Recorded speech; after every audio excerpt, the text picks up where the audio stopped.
This video is brought to you by Alpine Academy, subject Biology, class first year intermediate, Sin textbook board Jamshoro. Biology. बिस्मिल्लाहिर्रहमानिर्रहीम। आज हम chapter number 4 का जो topic है 4.2 eukaryotic cell और उसका हल्का सा इंट्रोडक्शन के बाद हम पढ़ेंगे कि जो इसी का टॉपिक है सब टॉपिक 4.2.1 जो है प्लाज्मा मेम्ब्रेन, उसके बारे में आज हम डिस्कस करेंगे। यूकैरियोटिक सेल हमने पहले ही डिस्कस कर लिया था कि यूकैरियोटिक सेल किसे कहते हैं।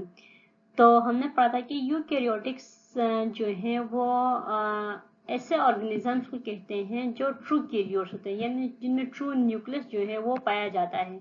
न्यूक्लियस जो है एक मेम्ब्रेन के अंदर पाया जाता है, यानी न्यूक्लियस के इर्द गिर्द एक मेम्ब्रेन बाउंड होती है, उस मेम्ब्रेन को न्यूक्लियर मेम्ब्रेन कहा था। तो आज हम पढ़ेंगे यूकैरियोटिक सेल के बारे में।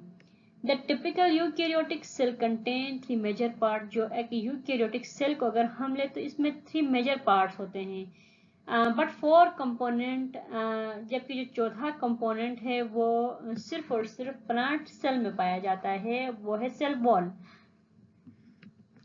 First one is plasma membrane, second nucleus, third cytoplasm and cytoplasmic organelles, fourth cell wall.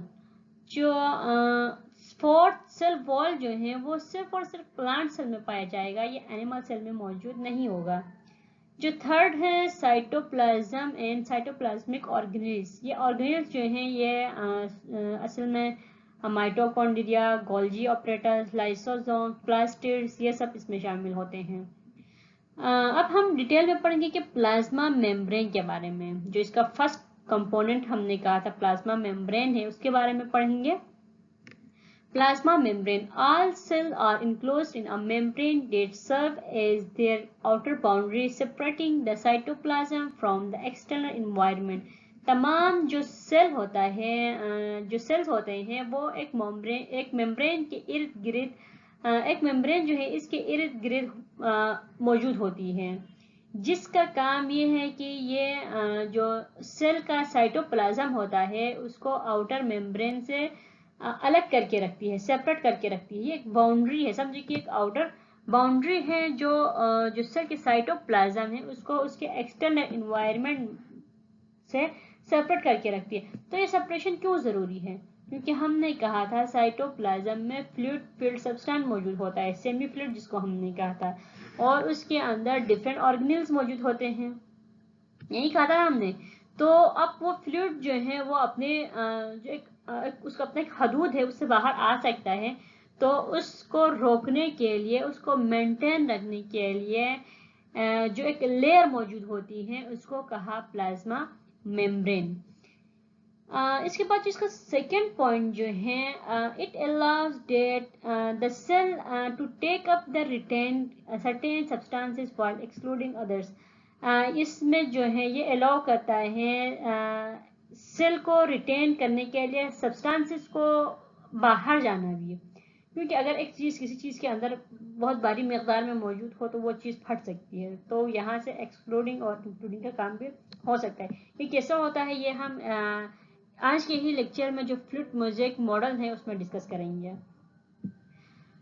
इसके बाद जो पॉइंट है वो है it allows the cell to take up and retain certain substances while excluding others.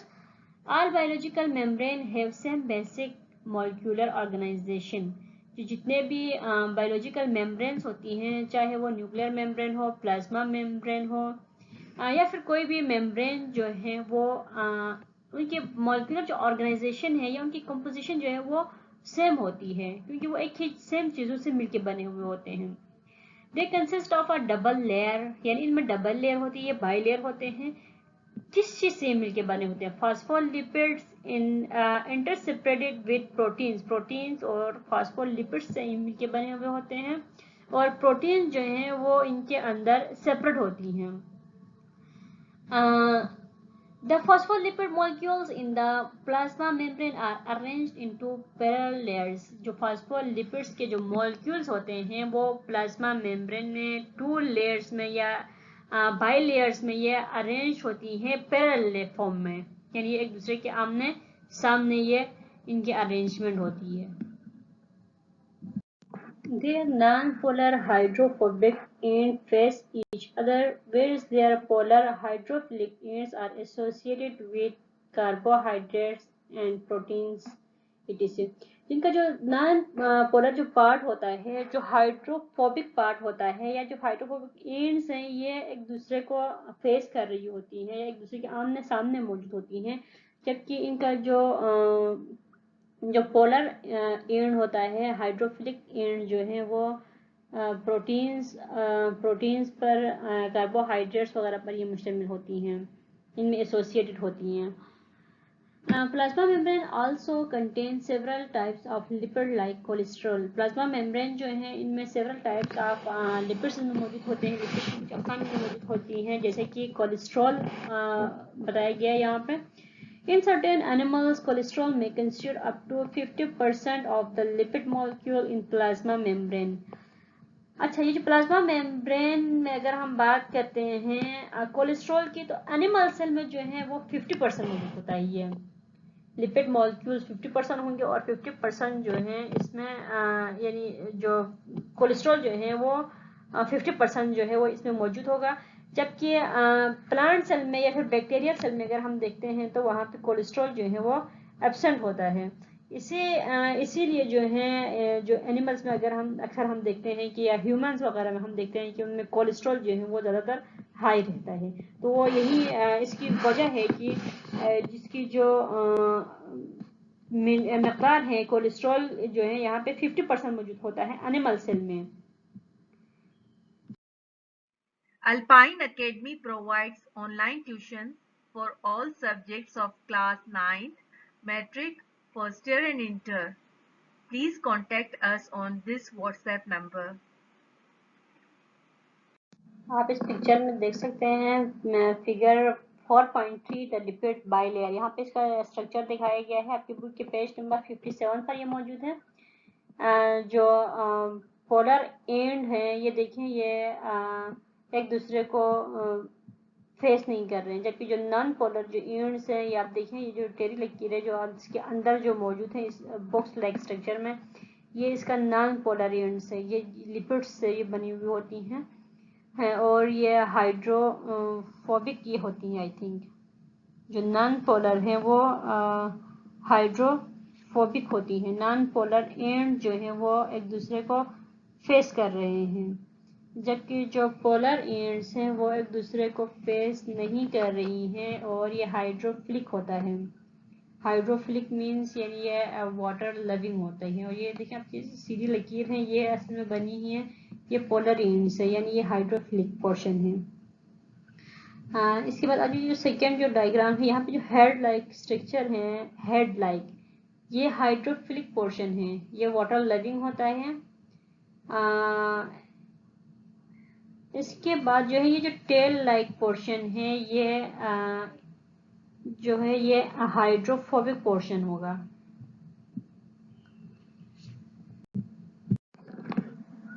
Fluid mosaic model, characteristics, properties and function.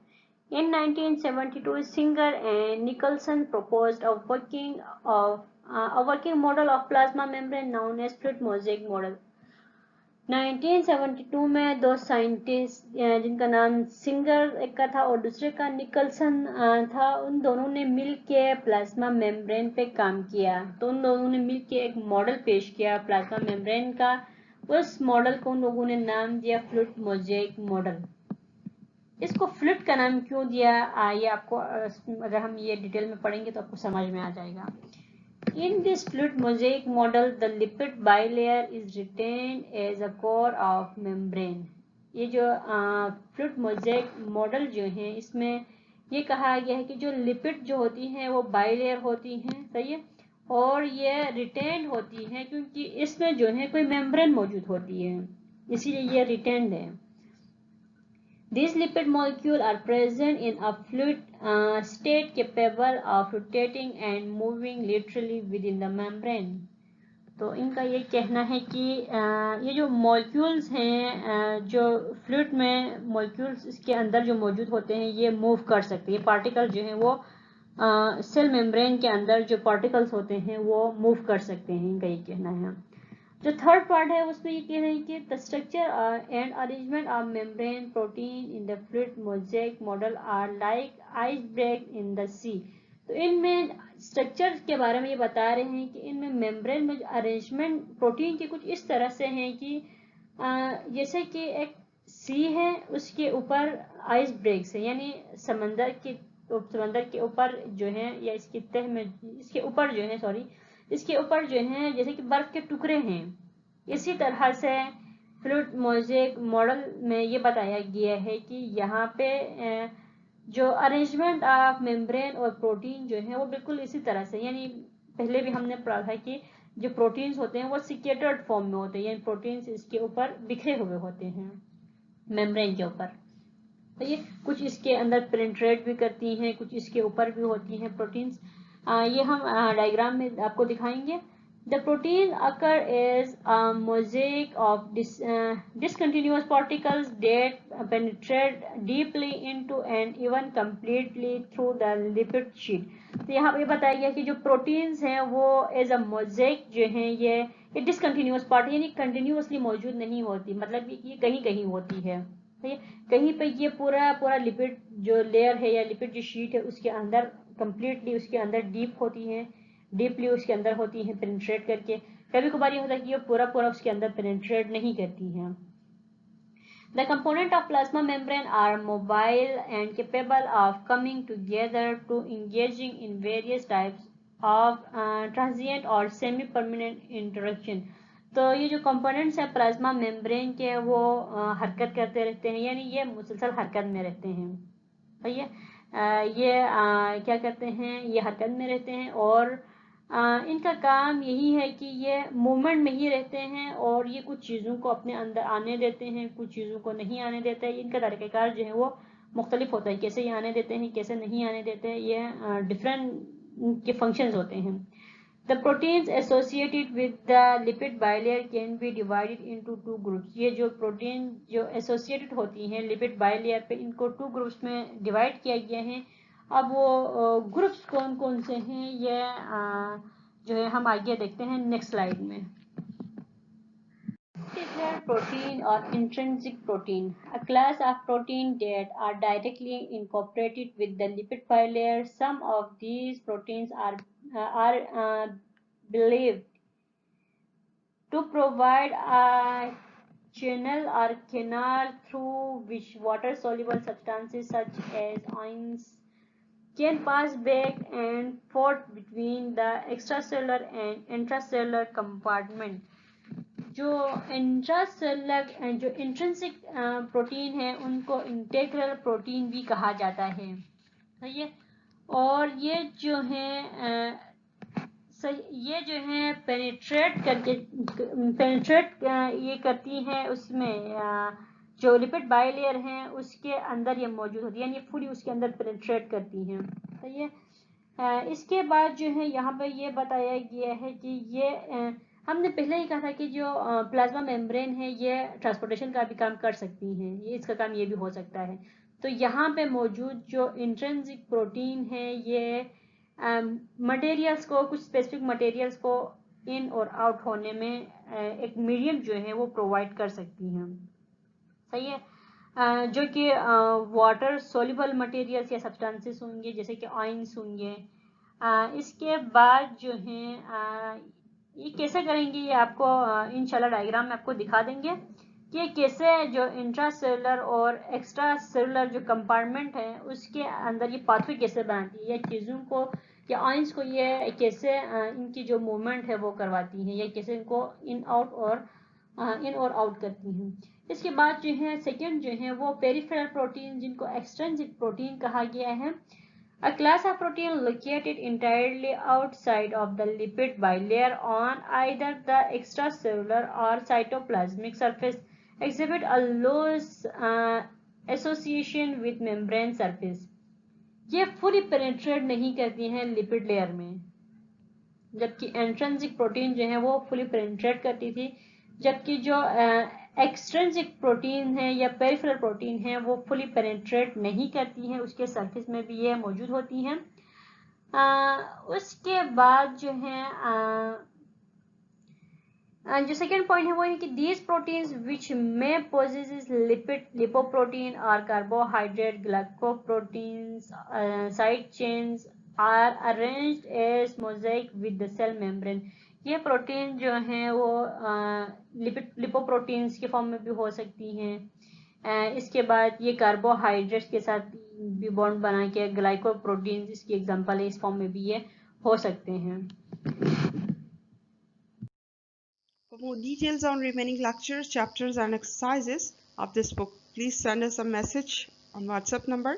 ये WhatsApp number जो यहाँ पे mention है, यहाँ पे आप मैसेज कर सकते हैं इस बुक से या इस एक्सरसाइज से रिलेटेड कोई भी क्वेश्चन हो या क्वेरी हो, हम ज़रूर आपको रिस्पॉन्स करेंगे। इसके अलावा आप हमें ईमेल भी कर सकते हैं at alpineacademy@gmail.com। तो डायग्राम दिखाया गया है 4.4 the structure of the plasma membrane. इसी में आपको जो इंट्रिंसिक और एक्सट्रिंसिक प्रोटीन है इनके बारे में भी दिखाया गया है, इनके बारे में भी डायग्राम यहाँ पे है। सबसे पहले हमने कहा था कि जो प्रोटीन्स हैं वो इनके ऊपर जो है प्लाज्मा मेम्ब्रेन में स्कैटर्ड फॉर्म में होती हैं, यानी ये बिखरी हुई होती है, कंटिन्यूअस नहीं होती हैं। और हमने जो सेकेंड पॉइंट कहा था कि ये जो प्रोटीन्स हैं ये कुछ पेनिट्रेट करती हैं फुली और कुछ फुली पेनिट्रेट नहीं करती हैं। तो यही यहाँ पे दिखाया गया है, जो फर्स्ट पिक्चर है ऊपर जो छोटा सा डायग्राम दिखाया गया है उसमें ये दिखाया गया है जो एक्सट्रिंसिक प्रोटीन है वो फुली पेनिट्रेट नहीं कर रही है, यानी इसके सरफेस में जो है ये नजर आ रही है। तो ये और जो इंट्रिंसिक प्रोटीन है वो फुली पेनिट्रेट कर रही है लिपिड बाइलेयर को। यहाँ पे देखिए आप इसी स्ट्रक्चर में ही लिपिड बाइलेयर को कैसे दिखाया गया है। देखिए इसमें जो है जो इंट्रिंसिक प्रोटीन है वो फुली पेनिट्रेट कर रही हैं लिपिड बाइलेयर को, जबकि जो एक्सट्रिंसिक प्रोटीन है वो ये फुली पेनिट्रेट नहीं कर रही है। सही है। इसके बाद जो है यहाँ पे ये भी बताया गया था कि ये चेन की फॉर्म में नहीं होती, तो इसका मतलब ये बिखरी हुई होती, कहीं कहीं पे प्रोटीन मौजूद है और कहीं कहीं पे प्रोटीन मौजूद नहीं है। उसके बाद जो सेकेंड पिक्चर है, जो लार्ज पिक्चर है, उसमें आप देखें कि यहाँ पे कैसे जो है ये हाइड्रोफिलिक या हाइड्रोफोबिक पार्ट जो है वो अटैच्ड हैं। तो ये जो बड़े बड़े ब्लैक कलर के स्ट्रक्चर नजर आ रहे हैं ये प्रोटीन्स हैं। और इसमें जो है कुछ इंटीग्रल प्रोटीन्स यहाँ पे दिखाए गए हैं। सही है। और यहाँ पे ओलिगोसैकेराइड्स यहाँ पे दिखाए गए हैं जो चेन के फॉर्म में यहाँ पे नजर आ रहे हैं आपको। इसके बाद जो ग्लाइकोलिपिड यहाँ पे एज एंटीजन ये काम करता है वो दिखाए गए हैं। तो इसके बाद जो है ये जो लिपिड बाइल लेयर जो है इसमें आप देखें तो ये जो हाइड्रोफिलिक जो पोर्शन है वो ये जो आप देखें ये बीड्स के फॉर्म में, तस्बीह के दाने के फॉर्म में जो नजर आ रहा है ये पोर्शन जो है ये हाइड्रोफिलिक पोर्शन है, जबकि जो इनर जो पोर्शन है जो ब्लैक में आपको नजर आ रही है इसमें यहाँ पे ऊपर वाली पिक्चर में आप देखें आपको क्लियर नजर आएगा कि ये जो टेरी लकीरें जो नजर आ रही है ये है जी हाइड्रोफोबिक पोर्शन है और ये एक दूसरे को फेस कर रहा है। ये बाई लेयर है ना, तो ये एक दूसरे को फेस कर रहा है, जबकि हाइड्रोफिलिक पोर्शन जो है ये एक दूसरे को फेस नहीं कर रहा है। तो जब प्रोटीन जो हमने कहा था कि ये एज अ ट्रांसपोर्टेशन ये काम कर रहा है, तो ये जो प्रोटीन जो है ये एक साइड से खुल जाएंगे, खुलने के बाद जब जो भी मटेरियल जो भी आयन है उसको लेंगे, लेने के बाद जो है ये जो फेस कर रही हैं जो प्रोटीन के ऊपर जो इसका जो पोर्शन है वो जो लिपिड बाइलेयर के ऊपर जो इसका पोर्शन है या नीचे जो पोर्शन है वो बंद हो जाएगा और वो उस ऑयल को अपने अंदर या सब्सटेंस को अपने अंदर लेंगे। लेने के बाद जो है वो अंदर जो उसका दूसरा पोर्शन जो है वो खुल जाएगा। खुलने के बाद जो है वहाँ पे जो ऑयल या फिर जो भी सब्सटेंस है वो वहाँ पे आके छोड़ देगा। तो यहाँ पे मौजूद जो प्रोटीन्स होती हैं ये यहाँ पे ट्रांसपोर्टेशन का काम भी कर रही है एक तरह से। देखिए इस पिक्चर में जो है कैसे जो प्रोटीन मौजूद हैं प्लाज्मा मेम्ब्रेन में वो कैसे अपना फंक्शन जो है ट्रांसपोर्टेशन का परफॉर्म कर रही हैं। तो देखें यहाँ पे ये इस तरह से आयंस को जो है लेती हैं, लेने के बाद इसका जो सेकेंड पोर्ट जो लोअर एंड है वो खुल जाता है और जो अपर एंड है वो बंद हो जाता है। आयंस को अपने अंदर लेने के बाद जो है इसका अपर एंड या लोअर एंड जो है एक साइड से ये बंद हो जाएगा और दूसरी साइड से ये खुल जाएगा और ये आयंस को या फिर सब्सटेंस को जो है ये ट्रांसपोर्ट करेगा। Plasma membrane perform several functions, but the main and the most important functions are protection of cytoplasm to regulate the flow of solutions and material in and out of the cell with certain limitation. These limitations or checks in flow across the membrane is called differential or selective permeability. ये जो plasma membrane है इसके several functions होते हैं, लेकिन इसका जो main काम है वो ये है कि ये प्रोटेक्शन का काम करता है साइटोप्लाज्म की। ये क्योंकि साइटोप्लाज्म सेमी फ्लूइड होता है, हमने पहले भी डिस्कस कर लिया है, क्योंकि वहां से जो मटेरियल जो है वो वहां से फ्लो कर सकते हैं। तो ये जो मेम्ब्रेन है वो मटेरियल को वहां से फ्लो नहीं करने देती है। To regulate the flow of solution, ये सोल्यूशन के जो फ्लो है उसको रेगुलेट करती हैं। And materials in and out of the cell with certain limitation, और इसके मटेरियल जो है इन और आउट होने में इसको रेगुलेट करती है, क्योंकि हर चीज़ की रेगुलेशन ज़रूरी होती है। अगर उसके अंदर मटेरियल जो है वो ज़्यादा से ज़्यादा होंगे तो उससे वो मेम्ब्रेन डैमेज हो सकती है। इसीलिए उससे बचने के लिए, उसको मेंटेन रखने के लिए ये ट्रांसपोर्टेशन का काम भी करेंगे। इसके बाद इसीलिए हम कह सकते हैं कि जो प्लाज्मा मेम्ब्रेन है वो सिलेक्टिवली परमिएबिलिटी है, यानी ये कुछ ऐसे ऑयंस वगैरह या फिर सब्सटेंसेस को अपने अंदर आने देती हैं जो जिसकी उनके लिए ज़रूरत होती है, और जिनकी ज़रूरत नहीं होती उनको नहीं आने देती। और उनके जो उसके अपने अंदर जो है साइटोप्लाज्म के अंदर कुछ रॉ मटेरियल्स होंगे या फिर कुछ ऐसे मटेरियल जिनकी ज़रूरत नहीं होगी या जो ज़्यादा अमाउंट में मौजूद होंगे तो उनको वहाँ से निकाल के बाहर कर देगी। इसी तरह से ये जो पूरा इन्वायरमेंट है जो साइटोप्लाज्म का उसको रेगुलेट करता है प्लाज्मा मेम्ब्रेन जो है। Transport across membrane is necessary to maintain suitable pH, ionic concentration for enzyme activity and extract toxic substances. It is यहाँ पे ये है कि ये जो ट्रांसपोर्ट का काम इसलिए ज़रूरी है क्योंकि इससे जो है pH मेंटेन हो जाता है। pH means power of hydrogen, ये हमने पहले डिस्कस कर लिया, इसको मज़ीद डिटेल से डिस्कस करने की ज़रूरत नहीं है। इसके बाद आयनिक कंसंट्रेशन जो है वो उसको मेंटेन, क्योंकि अब आयंस की कंसंट्रेशन ज़्यादा या कम या ज़्यादा होगी तो उससे जो है एंजाइम्स की एक्टिविटी जो है उस पर असर पड़ सकता है। इसके बाद जो है जो एक्स्ट्रा मटेरियल्स है, हमने पहले पॉइंट में भी इसको डिस्कस कर लिया, जो टॉक्सिक हो सकते हैं, टॉक्सिक सब्सटेंसेस जो हैं उनको वहाँ से रिमूव करेगा ये। इसके बाद ये फॉर एंट्री और exit there are two main processes, positive transport, diffusion and osmosis, and active transport. The passive processes do not require energy while active require energy. With these there are two main phenomena, the endocytosis and exocytosis.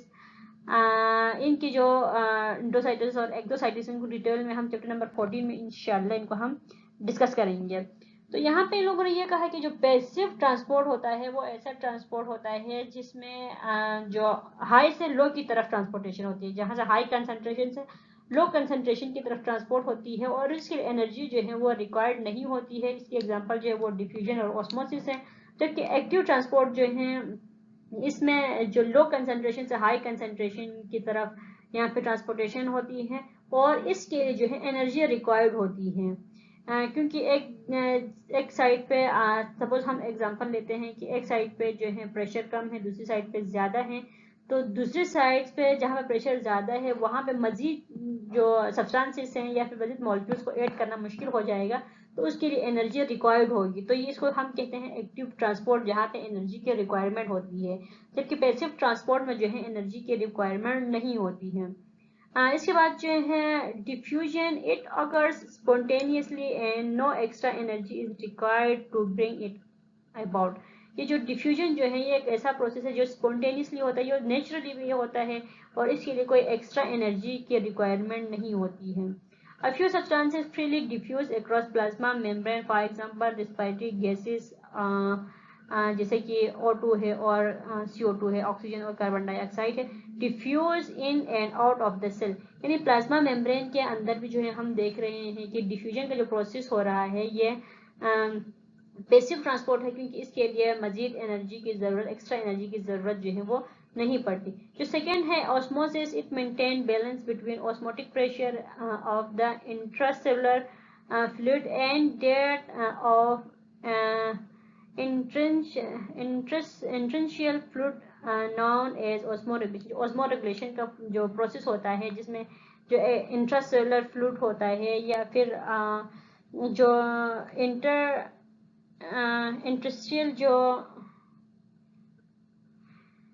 Interstitial जो fluid होता है उसकी जो regulation जो है वहाँ को osmotic pressure को मेंटेन रखना होता है, बैलेंस रखना होता है। इस तमाम प्रोसेस को ऑस्मो रेगुलेशन का जो नाम दिया जाता है। तो हम कह सकते हैं कि जो ऑस्मोसिस का जो प्रोसेस है या फिर जो डिफ्यूजन का प्रोसेस है ये स्पॉन्टेनियसली होते हैं और इनके लिए एनर्जी के रिक्वायरमेंट नहीं होती, ये नेचुरली अकर होते हैं। और फिर जो है इसके लिए एक पॉइंट ये भी है कि ये ऑस्मोसिस और डिफ्यूजन जो है वो हम कह सकते हैं कि ये जो है ये पैसिव ट्रांसपोर्ट या फिर हम ये कह सकते हैं कि ये पैसिव प्रोसेसेस हैं। Transfer movement of molecule from lower concentration to higher concentration by consuming energy is called active transport. Movement of जो molecules होते हैं वो lower concentration से higher concentration की तरफ move करने के लिए एनर्जी की रिक्वायरमेंट होती है, यानी एनर्जी उनको रिक्वायर्ड होती है। जब तक वो एनर्जी को कंज्यूम नहीं करेंगे वो लोअर कंसंट्रेशन से हायर कंसंट्रेशन की तरफ मूव नहीं कर सकते हैं। इस जो ट्रांसपोर्टेशन की जो फॉर्म है उसको कहते हैं एक्टिव ट्रांसपोर्ट, जिसमें एनर्जी रिक्वायर्ड हो। इसके बाद endocytosis, it is the process in which the cell membrane help to take in material by infolding in the form of vacuole. जो एंडोसाइटोसिस है ये ऐसा प्रोसेस है जिसमें सेल मेम्ब्रेन हेल्प करती है कोई भी मटेरियल जो है वो अपने अंदर लेने के लिए।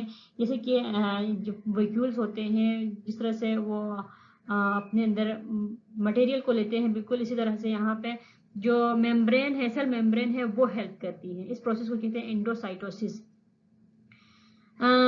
ये जो एंडोसाइटोसिस है ये दो तरह के हो सकते हैं, एक तो फेगोसाइटोसिस, दूसरा पिनोसाइटोसिस। जो फेगोसाइटोसिस है in which solid particles are picked and ingested by cell.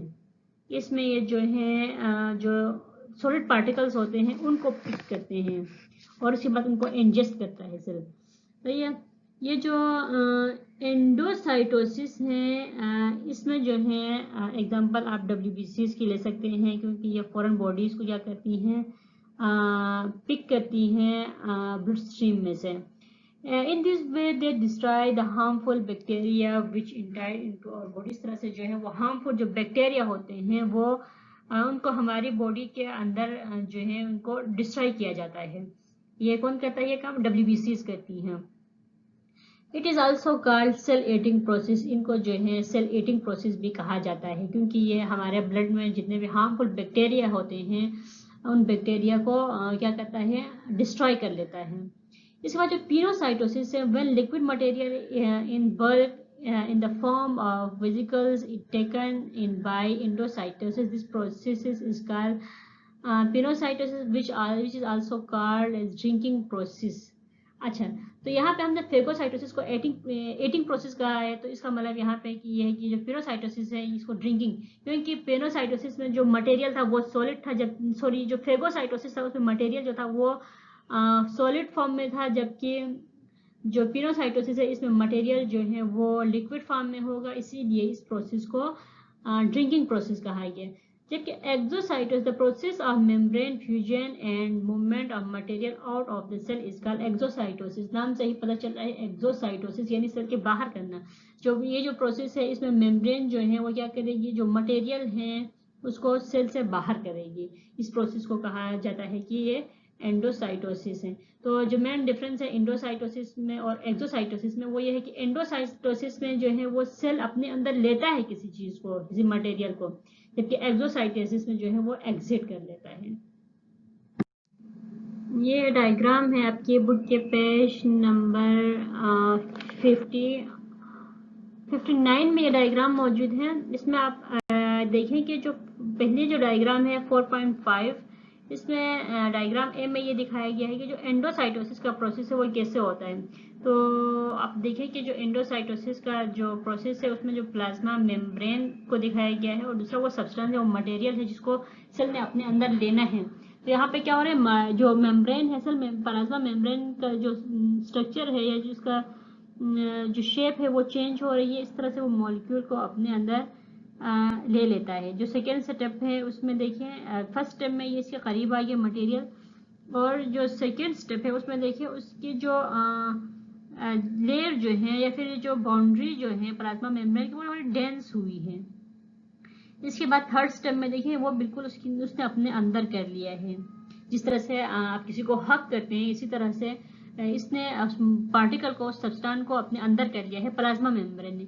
और फोर्थ में जाके देखिए यहाँ पे डिफ्यूज हो गए। डिफ्यूज होने के बाद जो मॉलिक्यूल था या फिर जो सब्सटेंस था वो उसके बॉडी के अंदर ही आ गया, प्लाज्मा मेम्ब्रेन के अंदर ही आ गया, उसको यानी उसने इनसाइड किया, उसने अपने अंदर ले लिया। तो इसी प्रोसेस को एंडोसाइटोसिस का नाम दिया जाता है।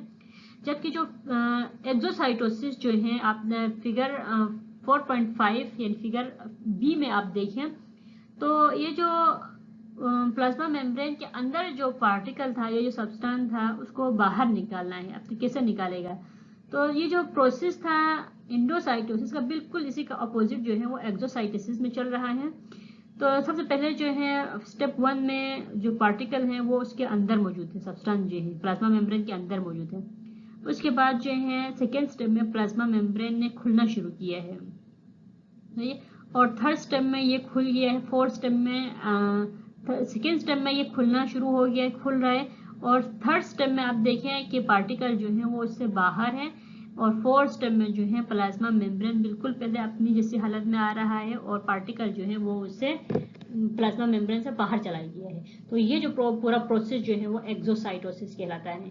तो अब मेन डिफरेंस इन दोनों में देख सकते हैं कि एंडोसाइटोसिस में ये किसी पार्टिकल को अपने अंदर ले रहा है प्लाज्मा मेम्ब्रेन, जबकि एक्सोसाइटोसिस में पार्टिकल को जो है वो अपनी बॉडी से रिमूव कर रहा है या निकाल रहा है। किसी भी किस्म के क्वेश्चन या क्वेरी के लिए हमसे आप कांटेक्ट कर सकते हैं व्हाट्सएप पे या हमें ईमेल कर सकते हैं। इसके अलावा प्लीज़ हमारे यूट्यूब के चैनल अल्पाइन एकेडमी को ज़रूर सब्सक्राइब करें। Thank you.